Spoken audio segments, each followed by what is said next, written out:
আজকের রাজনীতি আগামী প্রজন্মকে আসলে কিভাবে তৈরি করছে? একটি দেশের রাজনীতিকে সম্পূর্ণভাবে নৈর্ব্যক্তিক হওয়া প্রয়োজন এবং রাজনীতির মূল চেষ্টাই হওয়া উচিত জাতির মঙ্গলের জন্য, দেশের মঙ্গলের জন্য কাজ করা। তো সেটা করতে আমাদের রাজনৈতিক দলগুলি ব্যর্থ হয়েছে। তার একটা ক্ষমতা অন্ধতা শুধু নয়, ক্ষমতার প্রতি প্রবল প্রেম তৈরি হয়। তারা ভালোবাসতে শুরু করে দেন ক্ষমতাকে। যেখানে জনগণকে ভালোবেসে তার ক্ষমতায় যাওয়ার কথা, সেখানে ক্ষমতাকে ভালোবেসে তিনি জনগণকে নিয়ন্ত্রণ করতে থাকেন। এবার তরুণ ভোটারের সংখ্যাটা অনেক বেশি, প্রায় 50%-এর কাছাকাছি বোধ হয়, এরকম একটা তথ্য হয়েছে। তারা কিন্তু একটা জিনিস নির্ধারণ করবেন, কিন্তু আমরা এখন তারুণ্যের যে প্রকাশ দেখছি, আপনার কি মনে হয় যে তারা আসলে আগামী নির্বাচনে সঠিক সিদ্ধান্ত নিতে পারবেন কিনা, কিংবা যে দলগুলো অংশ নিচ্ছে সেই দলগুলোর মধ্যে কি আসলে ঠিক ওইভাবে যে আগামীতে একটা যোগ্য সরকার পরিচালনা করবেন এরকম দল বেছে নেওয়ার মতো উপযুক্ত অবস্থা কি আছে? স্বৈরতন্ত্র যেহেতু রাজনীতি করে না, তাই সে বিরাজনীতিকীকরণ করে।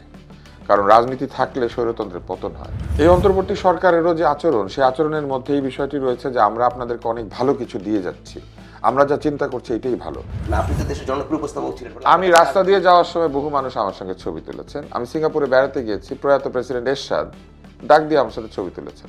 আমি তো সারা জীবন এরশাদের বিরোধিতা করেছি।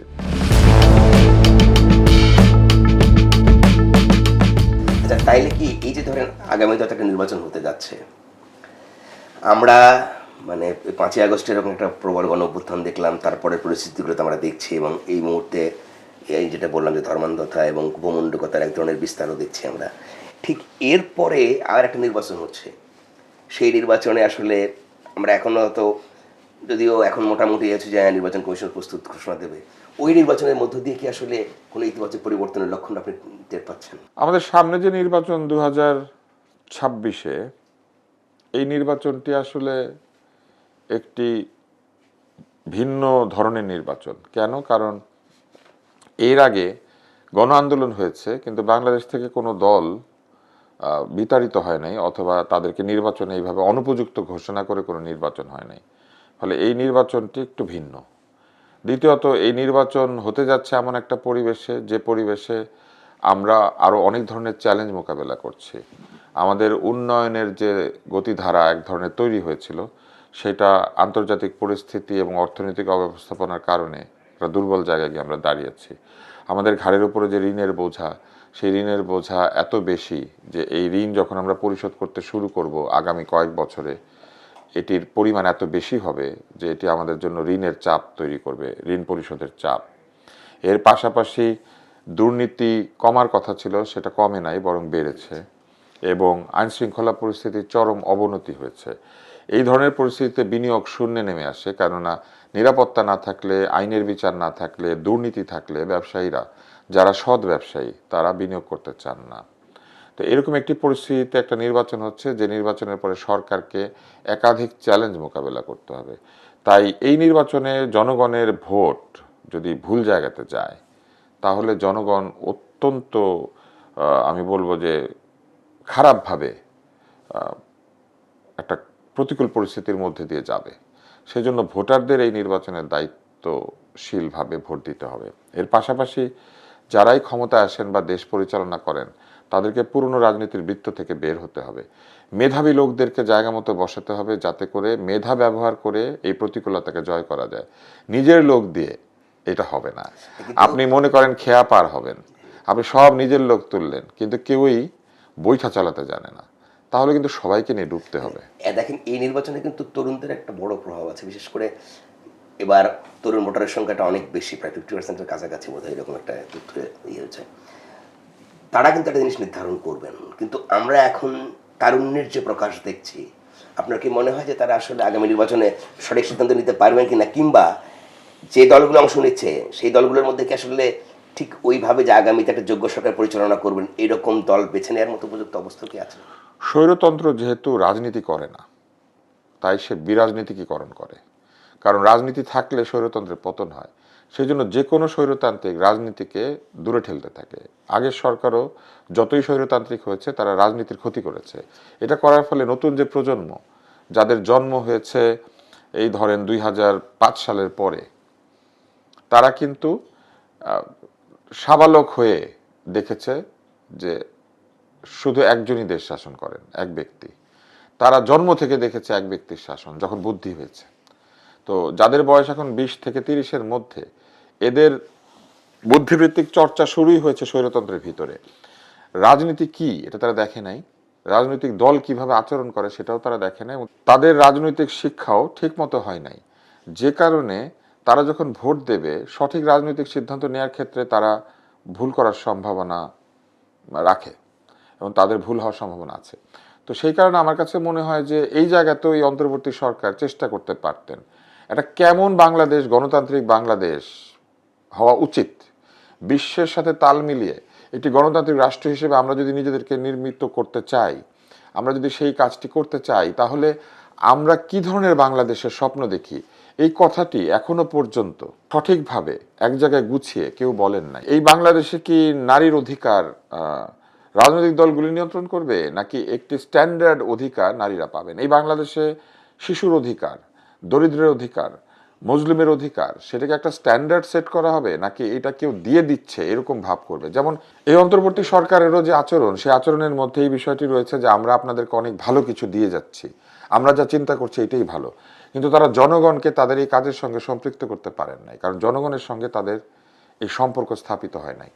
তাদের যে প্রচারণার দায়িত্বে যারা আছেন, যাদেরকে তারা রেখেছেন, তারা মূলত আত্মপ্রচার করেন, তারা এমন সব কথা বলেন যেটা সরকারকে সহায়তা করার চাইতে অনেক ক্ষেত্রে বিব্রত করে।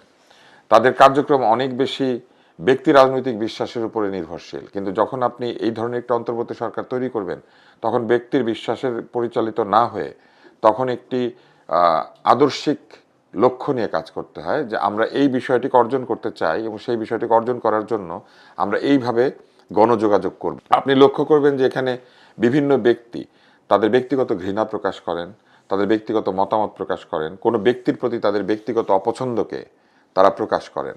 কারো কথা, মুক্ত চিন্তা পছন্দ না হলে সরকার যেখানে বলছেন যে আমরা সবাইকে কথা বলার স্বাধীনতা দিচ্ছি, তারা এসে বলেন এরা খারাপ কথা বলে, এরা ঠিক কথা বলছে না, এবং এই যে ঠিক কথা বলছে না তারা যুক্তি দিয়ে না বলে তারা অযৌক্তিকভাবে আবেগ নির্ভর বিচার বিশ্লেষণ করেন। তারা বলতে শুরু করেন উনি অমুকপন্থী, উনি অমুকের সঙ্গে তাকে দেখা গেছে, অমুকের সাথে অমুকের ছবি আছে। এখন আমি আপনাকে একটা কথা বলি, শেখ হাসিনার সঙ্গে ডক্টর ইউনূসের ছবি আছে, তাই না? হ্যাঁ, তাহলে উনি দোষর। যদি ছবি থাকা প্রমাণ করে তাহলে তো তাই হবে। হ্যাঁ, এবং পৃথিবীর বহু একনায়ক এবং পৃথিবীর বহু স্বৈরতান্ত্রিক লোকের সাথে তার ছবি আছে, তাই না? যেমন উনি কি দাবি করতে পারবেন উনি আরব দেশগুলিতে গেলে সেখানে গণতন্ত্র আছে? এরা সব স্বৈরতান্ত্রিক বাদশা, তো তাদের সাথে তার ছবি আছে। আচ্ছা, হাত মিলাচ্ছেন। পৃথিবীতে বহু মানুষ যারা তাদের ব্যক্তিগত কাজের জন্য প্রশ্নবিদ্ধ, তাদের সঙ্গে তার ছবি আছে। কিছুদিন আগে এটি নিয়ে আমরা দেখেছি যে এক ধরনের প্রচারণা হয়েছে, আজারবাইজানের কুখ্যাত শাসকের 2 মেয়ের সঙ্গে তার ছবি আছে। তাহলে ছবি থাকা কি আসলে কিছু প্রমাণ করে? বরং আপনি যত বিখ্যাত হবেন আপনার সঙ্গেই লোকে এসে ছবি তুলবে। এখন এই ব্যক্তিবর্গ আমি বা আমার মতো আরো অনেককে বিচার করেন, তারা বলেন অমুকের সাথে তমুকের ছবি আছে। এখন আমি আপনাকে একটা জিনিস বলি, জাহাঙ্গীরনগর বিশ্ববিদ্যালয়ে আপনি পড়েছেন, আপনার সঙ্গে আনু মোহাম্মদের ছবি থাকবে, আপনার সঙ্গে সেলিম আলদিনের ছবিও থাকবে, হ্যাঁ, আপনার সঙ্গে জাহাঙ্গীরনগর বিশ্ববিদ্যালয়ের যে কোনো শিক্ষকের ছবি থাকতে পারে।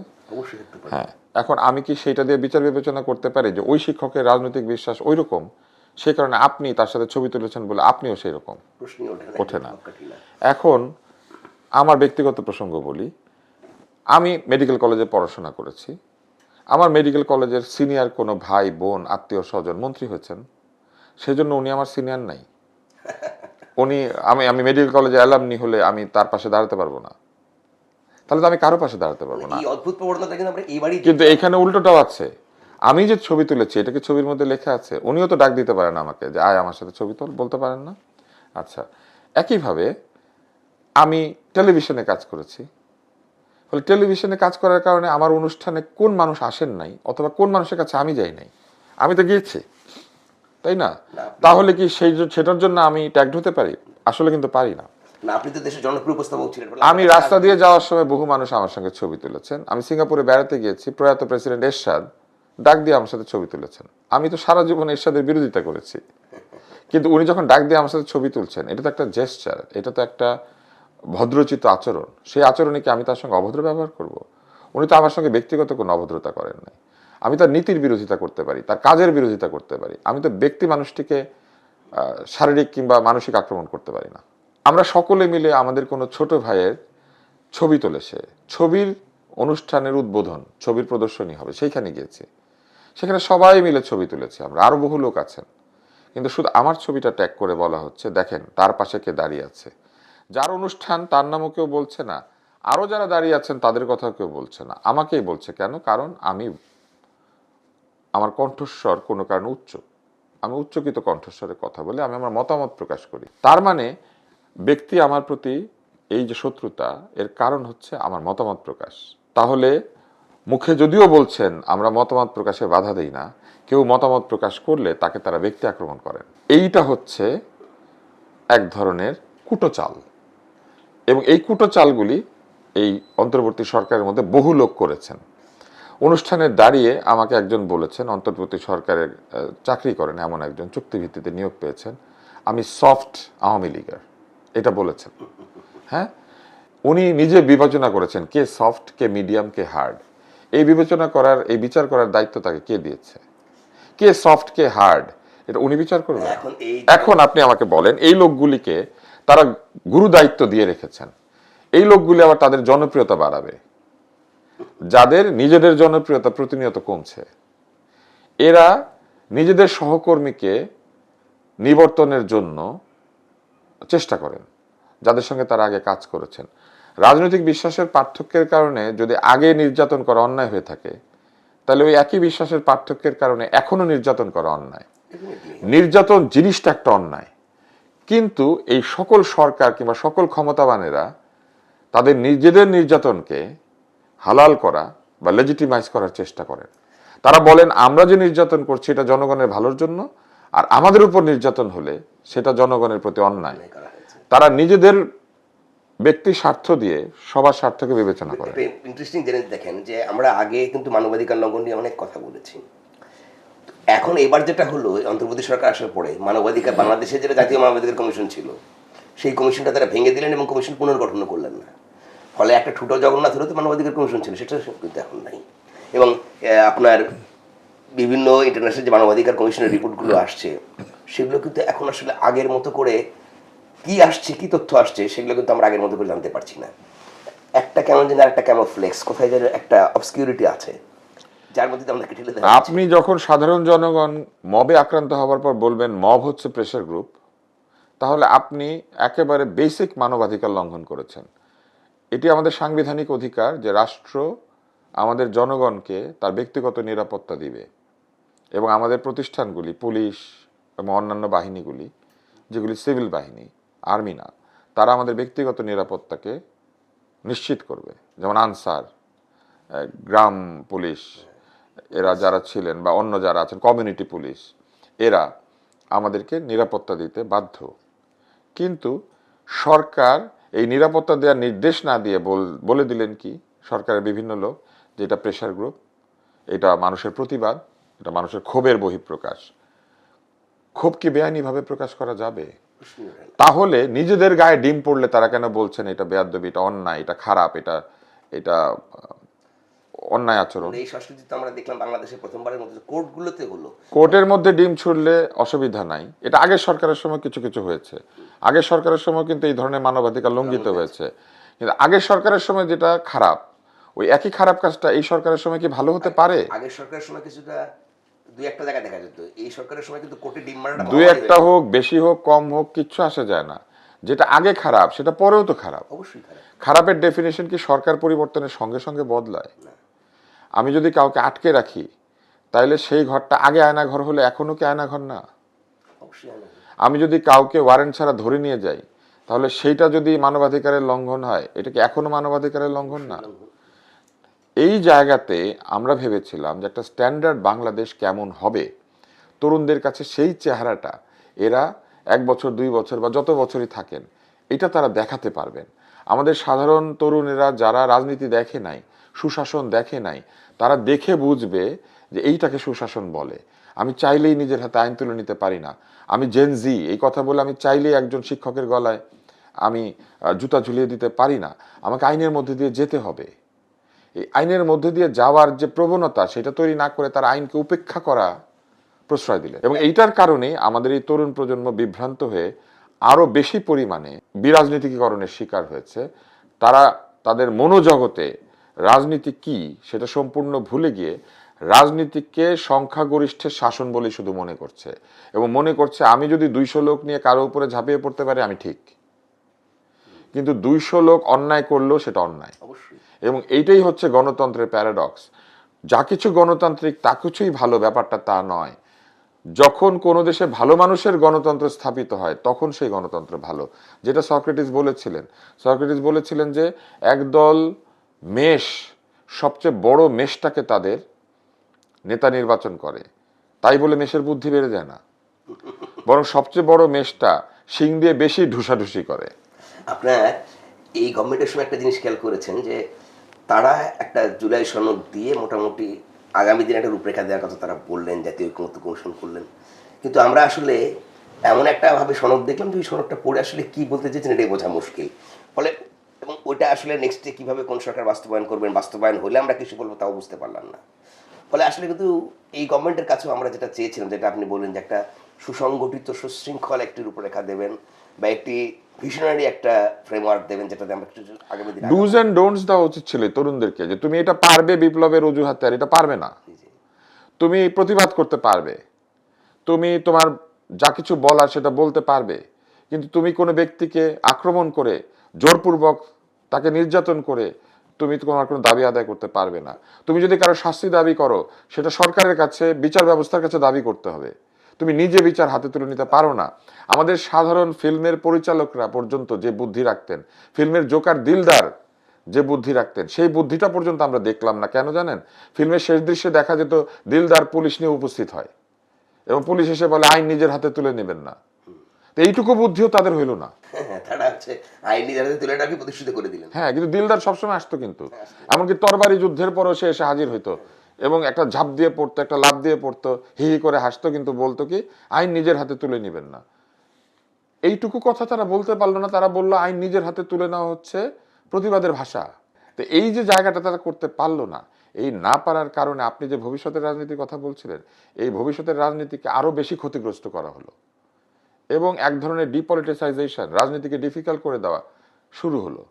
আমরা ভেবেছিলাম কর প্রদান করে কেউ করের সংস্কৃতি চালু করবেন, কিন্তু আমরা দেখলাম যে নিজের প্রতিষ্ঠানের কর মকুফ করার মধ্যে দিয়ে আরেকটা সংস্কৃতি চালু করা হলো। কিন্তু আমরা তো ভেবেছিলাম কর প্রদান করে তিনি সকলকে বলবেন যে আপনিও কর দিবেন, আমি দিয়েছি, কিন্তু তিনি সেটা করলেন না এবং তার সাথে লোকজন তাকে সেটা বুঝিয়ে বলল না। আমি আপনাকে একটা প্রশ্ন করব, আপনি দেখবেন যে এই প্রশ্নটা খুব অদ্ভুত। সেটি হচ্ছে যে আপনি ক্ষুদ্র ঋণ দেন, সেই ক্ষুদ্র ঋণ দেন হচ্ছে বিভিন্ন স্থান থেকে ফান্ড রেইজ করা টাকায়, নিজের টাকা কিন্তু বিনিয়োগ হয় নাই, কারো ব্যক্তির টাকা সেখানে নাই।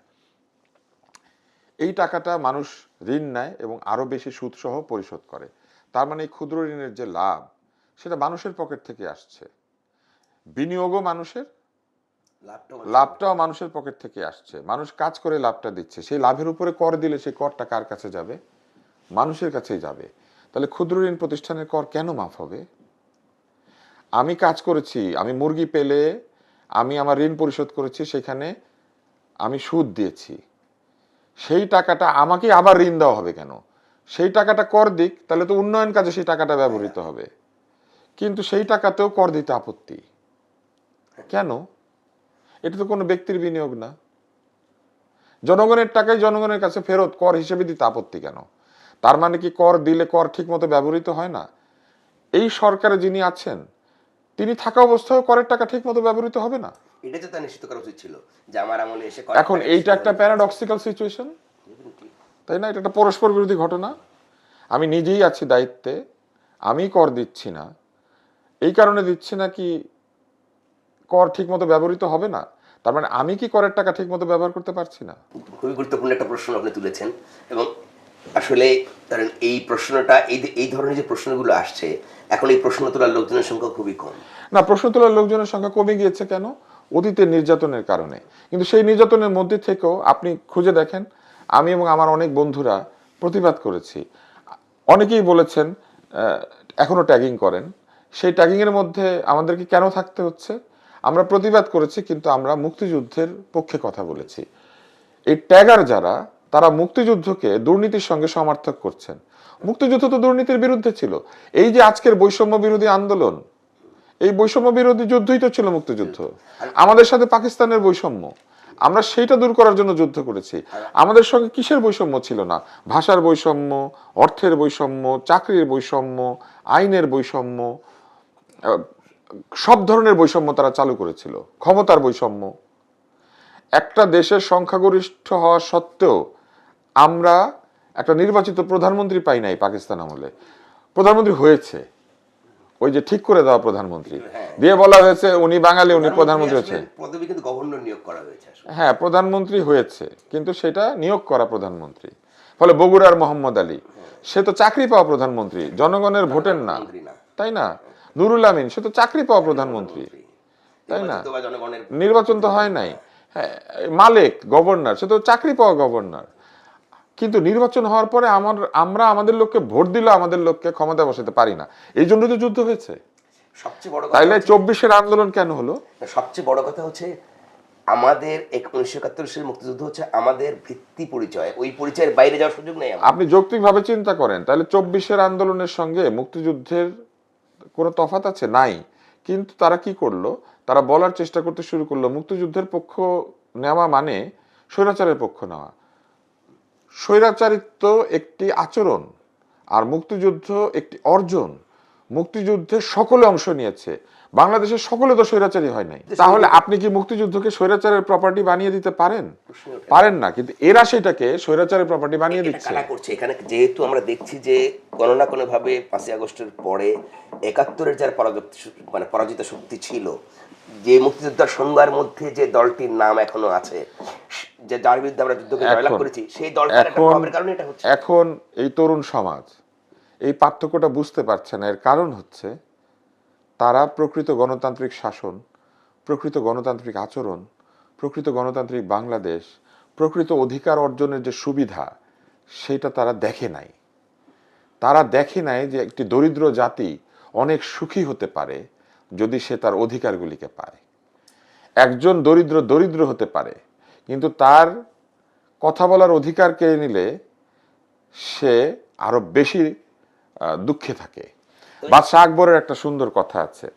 আকবর দ্বীন-ই ইলাহি প্রচার করতে শুরু করলেন, তো অনেকে গিয়ে বললেন আপনি কেন ফরমান জারি করে দিচ্ছেন না, আপনি কেন সবাইকে বাধ্য করছেন না, রাজার ধর্ম নিয়ে নিবে সবাই। উনি বললেন যে দরিদ্র মানুষ যাদের আমি এখনো মঙ্গল করতে পারি নাই, আমি তো রাজা হিসেবে সবার জীবনে স্বাচ্ছন্দ্য আনতে পারি নাই, এই দরিদ্র মানুষ যখন রাজার বিরুদ্ধে অভিযোগ করবে, তখন তার শেষ জায়গাটা হচ্ছে যার যার স্রষ্টার কাছে, যাকে সে স্রষ্টা মনে করে, যার যার ধর্মের জায়গাতে গিয়ে সে অভিযোগ করে। আমি ওই জায়গাটা কেড়ে নিলে তাদের অভিযোগ জানানোর আর কোনো জায়গা থাকবে না।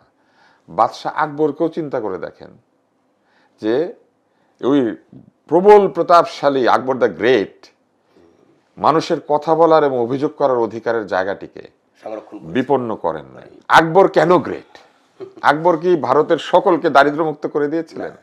আকবর কি তাজমহল বানিয়েছিলেন? হ্যাঁ, কিন্তু আকবর গ্রেট বিকজ অফ দিস। এখানে তো ভাই আমরা হয়তো আলোচনাটা আরো অনেকখানি এগিয়ে নিতে পারি, কিন্তু এখানে একটা কথা বলে রাখি যে আপনি যেটা করলেন যে 24-এর যে গণ অভ্যুত্থান, এটা অনেকেই এটাকে মুক্তিযুদ্ধের সঙ্গে মিলিয়ে বলে দ্বিতীয় স্বাধীনতা অনেক কিছু, কিন্তু এটা আমরা 24-এ একটি সরকার পরিবর্তন করেছি, একটি স্বৈরাচারী সরকারকে হয়তো পরিবর্তন করেছি। আর মুক্তিযুদ্ধটা কিন্তু আমাদের একটি মানচিত্রের স্বাধীনতাকে আমরা অর্জন করেছি, নিজের দেশের নিজের আত্মপরিচয় পেয়েছি। ফলে 90-এর একটা গণ অভ্যুত্থান আর 24-এর গণ অভ্যুত্থানকে আমরা কাছাকাছি বলতে পারি, কিন্তু মুক্তিযুদ্ধের সঙ্গে আসলে কখনোই অন্য কোনো কিছু তুলনা। যে ভৌগোলিক সীমারেখার মধ্যে এই আন্দোলন হয়েছে, এই ভৌগোলিক সীমারেখার মধ্যেই তো আমরা সংস্কার, সংবিধান, অধিকার, গণতন্ত্র, স্বৈরতন্ত্র এইসব নিয়ে আলাপ করছি না? এই ভৌগোলিক সীমারেখাটা কোত্থেকে এলো? 71 আমাদের মুক্তিযুদ্ধ। তাহলে সেইটাকে অস্বীকার করলে এই আন্দোলনের কোনো অস্তিত্ব থাকে? থাকে না। কোন ভূগোলকে বদলাতে চাচ্ছেন? কোন জাতিকে উন্নতির জায়গায় নিয়ে যেতে চাচ্ছেন? কার জন্য অধিকার নিশ্চিত করার চেষ্টা করছেন? কার সংবিধান সংস্কার করছেন? এটা কোত্থেকে এলো? এবং এখানে আরেকটা যে স্পষ্ট, বঙ্গবন্ধুর কন্যা স্বৈরাচারী হতে পারেন, কিন্তু তাই বলে বঙ্গবন্ধু আমাদের স্বাধীনতা সংগ্রামে যে দীর্ঘ 24 বছর অবদান রেখেছেন, রাজনৈতিক পক্ষ এবং রাজনৈতিক বিরোধিতা থাকবে। যে কোনো লিডার তার জীবদ্দশায় রাজনৈতিক বিরোধিতার মুখোমুখি হয়েছেন এবং মৃত্যুর পরও দীর্ঘ সময় তার রাজনৈতিক বিরোধী শক্তিরা তার রাজনৈতিক বিরোধিতা করেন। কিন্তু কিছু কিছু জায়গাতে সকলকে এক জায়গায় আসতে হয়। যেমন ভারতে গান্ধী, তার তো রাজনৈতিক বিরোধীরা তাকে হত্যা পর্যন্ত করলো, কিন্তু ভারতের জন্য তার যে অবদান, সে অবদানকে কি তার বিরোধীরা অস্বীকার করে? কেউই করে না। মোহাম্মদ আলী জিন্নাহ, তাই না? তার দল কি ক্ষমতায় আছে এখন? নাই, বহুদিন ধরে নাই। এই দল তো পতনের শিকার হয়েছে জন্মের কিছুদিন পরেই, নিশ্চিহ্ন হয়ে গেছে প্রায়। হ্যাঁ, কিন্তু তার অবদান তার দেশে কেউ কেউ অস্বীকার করে? বিরোধীরা অস্বীকার করে? করে না। কারণ ইতিহাসকে অস্বীকার করার মধ্যে দিয়ে আমরা আমাদের আত্মপরিচয়কে বিতর্কিত করে তুলি। বরং ইতিহাসে যার যার জায়গায় তাকে তাকে রাখাটাই হচ্ছে একটি সভ্য জাতির নমুনা। আমি যুক্তরাষ্ট্রে গিয়েছিলাম, সেখানে যাওয়ার পরে দেখি তাদের এভিয়েশন মিউজিয়াম, যেটা সবচেয়ে বড়, সেই সবচেয়ে বড় মিউজিয়ামটার মধ্যে হোচিমিনের যে জুতা সেটা রাখা আছে। হোচিমিনের তো আলাদা কোনো জুতা নাই, তারা মূলত টায়ার দিয়ে যে ভিয়েতকং গেরিলারা যে জুতাটা ব্যবহার করত, এই জুতাটার নাম দিয়েছে হোচিমিন শু, এবং সেইটা তারা ওইখানে রেখেছে। এবং রেখেছে পরে আমি গিয়ে জিজ্ঞেস করলাম, তোমরা তো এখানে পরাস্ত হয়েছো, তোমরা তার জুতা কেন রেখেছো? বলে যে ইতিহাসে আমি যার কাছে পরাজিত হয়েছি তার ইতিহাসটা রাখতে হয়, কারণ আমি কার কাছে হারলাম এটা না জানলে আমি জিতবো কিভাবে। এবং এই জুতা, এই টায়ার দিয়ে তৈরি করা জুতা দিয়ে তারা আমাদের এই চমৎকার বুটের বিরুদ্ধে লড়াই করেছে। এইটা সামরিক শিক্ষার একটা অংশ। ওইখানে আমি দেখলাম ব্যারন ফন রিক্টোফেনের মূর্তি আছে, যাকে তারা রেড ব্যারন বলে, একটা ভাস্কর্য। রেড ব্যারন জার্মানির হয়ে মূলত এই ইউরোপের অন্য দেশগুলির মহাযুদ্ধের সময় বিমান বাহিনীতে তিনি কাজ করতেন, অন্য দেশের বিমান ধ্বংস করেছেন, এবং তিনি হচ্ছেন প্রথম এইস পাইলট, যিনি একটা নির্দিষ্ট সংখ্যক বিমানকে তিনি আকাশযুদ্ধে পরাজিত করেছেন, ডগ ফাইটে। আমি বললাম এর ভাস্কর্য এখানে কেন? বলে পাইলট হিসেবে সে তো সেরা। আমার পাইলটও যদি সেরা পাইলট হতে চায় তাহলে এই পাইলটের কথা জানতে হবে, কারণ পাইলট হিসেবে সে একজন শ্রেষ্ঠ পাইলট। আর আমরা কি দেখলাম? আমরা দেখলাম রাজনীতির অজুহাতে আমাদের সবচেয়ে সেরা খেলোয়াড়টাকে আমরা আমাদের দেশের জন্য খেলতে দিলাম না। মানুষ কি করে জানেন? একজন বৃহৎ চিকিৎসক যদি জেলখানায় বন্দি থাকে, একটা সেই রকম অপারেশনের জন্য তাকেও প্যারোলে মুক্তি দিয়ে অপারেশনটা করাতে নিয়ে আসে। একজন বৃহৎ বিজ্ঞানী, তিনি অপরাধ করে থাকলেও বিজ্ঞানের প্রয়োজনে তাকে ওই জেলখানার মধ্যে ল্যাবরেটরি খুলে দেয়। আমরা ওপেনহাইমারকে দেখি নাই, আমরা ফন ব্রাউনকে দেখি নাই। ফন ব্রাউন হিটলারের জন্য রকেট বানাতেন, ফন ব্রাউনকে ক্ষমা করা হয়েছে কেন? রকেট সায়েন্সের প্রয়োজনে। হ্যাঁ, ওই সময় উনি ছাড়া রকেট সায়েন্স তো ওই এগিয়ে নেওয়া সম্ভব ছিল না। ওই মুক্তির কারণে মানুষ চাঁদে গেল 69 সালে, কারণ রকেট সায়েন্সে তাকে প্রয়োজন ছিল। আর আমরা আমাদের বিশ্বের মানচিত্রে সকল ফরম্যাটে যেই খেলোয়াড়টা 1 নম্বর হয়েছে, যেটা ইতিহাসে দ্বিতীয় ব্যক্তি নাই, তাকে আমরা খেলতে দিই নাই। সে খেললে তো দেশের জন্য খেলতো, ওকে জেলে রেখে খেলতে দিতেন, তাহলে কার ক্ষতি করলো? পুরো দেশের ক্ষতি হলো। হ্যাঁ, আর আরো আরো রেকর্ড বুকে আরো 5টা নাম উঠতো, নামের পাশে বাংলাদেশ লেখা থাকতো। সেটা আবার হলো না। আমরা কিন্তু আসলে এইভাবে নিজেদেরকে, মানে নিজেদের অর্জন নিজেরাই নষ্ট করছি। আমাদের যেখানে আমরা ভেবেছিলাম যে উদারতা, রাজনৈতিক উদারতার শিক্ষা আমরা পাবো, সেখানে রাজনৈতিক নিচতার শিক্ষা আমরা পেলাম, আরো সংকীর্ণতা, আরো নিচতার শিক্ষা আমরা পেলাম। এবং এই যে অশ্রদ্ধার একটা সংস্কৃতি তৈরি হলো, বঙ্গবন্ধুকে অশ্রদ্ধা করা হচ্ছে, তারপরে এবার আমরা দেখছি জিয়াউর রহমানকে অশ্রদ্ধা করা হয়েছে এই জেনজিন নামে, এবং এই যে পর্যায়ক্রমে আমাদের জাতীয় সকল নেতৃবৃন্দকে অশ্রদ্ধা করার মধ্যে দেখি হলো, আজকে যারা ক্ষমতা পরিচালনা করছেন তারা কি আসলে ভবিষ্যতে শ্রদ্ধা জায়গায় থাকবেন? তাদেরকে তো একইভাবে অশ্রদ্ধা করা হবে। এই যে স্বল্প মেয়াদী শ্রদ্ধা, মধ্যমেয়াদী শ্রদ্ধা, দীর্ঘমেয়াদী শ্রদ্ধা, এরা তো সব ইকোনমি ডিল করেন, আর এরা হচ্ছেন সব এসডিজি এমডিজি নিয়ে সারাদিন গবেষণা করেন। এদের বিদেশিরা যা শেখায় সেগুলো তারা আগে শিখেন। তারা বিদেশকে মনে করেন যে এক ধরনের তীর্থস্থান, ওইখান থেকে যারা আসেন তারা সব জানেন, আমরা কিছু জানি না, সব মেনে নিচ্ছি।